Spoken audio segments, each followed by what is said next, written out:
हम सब के दिल में कहीं न कहीं एक बात ऐसी ज़रूर मौजूद होती है, जो हम कभी भी किसी के साथ शेयर नहीं करना चाहते। हम डरते हैं कि अगर सामने वाले के साथ मैंने ये बात शेयर कर दी, वो मेरे बारे में क्या सोचेगा?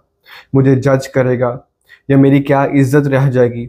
या फिर वो बात मेरे घर में या अतराफ़ में पता चलेगी तो लोग मेरे बारे में क्या सोचेंगे? इस डर और खौफ की वजह से वो बात हम किसी के साथ शेयर नहीं करना चाहते।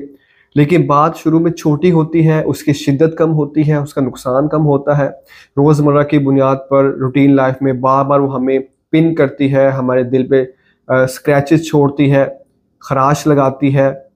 और जब हम उसको नज़रअंदाज करते जाते हैं या अंदर ही अंदर हम उसको इग्नोर करने की कोशिश करते हैं, लेकिन ज़ख्म तो बन रहा होता है। तो शुरू-शुरू में इसके असरात इनविज़िबल टाइप होते हैं, नज़र नहीं आते। लेकिन आहिस्ता-आहिस्ता वो बात एक बहुत बड़ा अंदर खौफ बन जाता है, एक फ़ियर बन जाता है, एक डर बन जाता है। और वो जब ज़ाहिरी तौर पर हमारी ज़िंदगी को मुतासिर करना शुरू करता है, फिर उसके असरात विज़िबल हो जाते हैं। हमारे घर के लोग, हमारे करीबी लोग जब ये देखते हैं कि हमारा उठना, बैठना, चलना, फिरना, खाना-पीना, बातचीत करना, लोगों से इंटरेक्शन, गुफ्तगू करना, मुलाकात करना, सब कुछ वो अब नॉर्मल हो रहा है, आम लोगों जैसा नहीं रहा।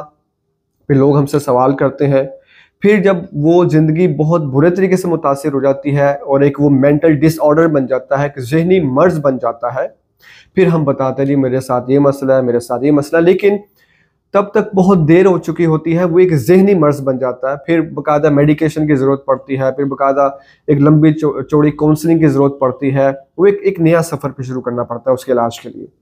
लेकिन अगर हम उसको पहले ही इन टाइम अगर हम उसको किसी के साथ शेयर कर दें, किसी किसी को बता दें, तो वो छोटी-सी बात होती है और ज़्यादातर उसकी कोई हकीकत और रियलिटी नहीं होती है। हम किसी से शेयर करते हैं, किसी साहिब राय से, यानी जो वाक़ईतन सही मशवरा देने वाला बंदा हो, तो फिर वो ऑन द स्पॉट वो बिल्कुल ख़त्म हो जाती है। लिहाज़ा अगर आप अपने दिल में कोई भी ऐसी बात लेकर बैठे हैं, जो आज तक आप शर्माते हुए किसी के साथ शेयर नहीं कर सके, नीचे मेरा व्हाट्सएप नंबर है। आप राब्ता करें, अपनी कंडीशन बताएँ, आपकी हर बात में प्राइवेसी का लिहाज़ रखा जाएगा, महफूज़ रखी जाएगी। लेकिन इसको मेंटल डिसऑर्डर बनने से पहले-पहले, बीमारी और नफ़सियाती मर्ज़ बनने से पहले-पहले शेयर करें, ताकि आप नफ़सियाती मरीज़ ना बन जाएँ। और अगर बिलफ़र्ज़ ये आपका मेंटल डिसऑर्डर बन चुका है और आप बुरी तरीके से वसाविस का, वहम का, शुकूक व शुबहात का शिकार हो चुके हैं, कोई बात नहीं। मौज़ू कोई भी है, नीचे व्हाट्सएप नंबर है, राब्ता कीजिए इंशाअल्लाह। अल्लाह की रहमत से उम्मीद है कि अल्लाह ताला आपको इस दलदल से बाहर निकाल देगा।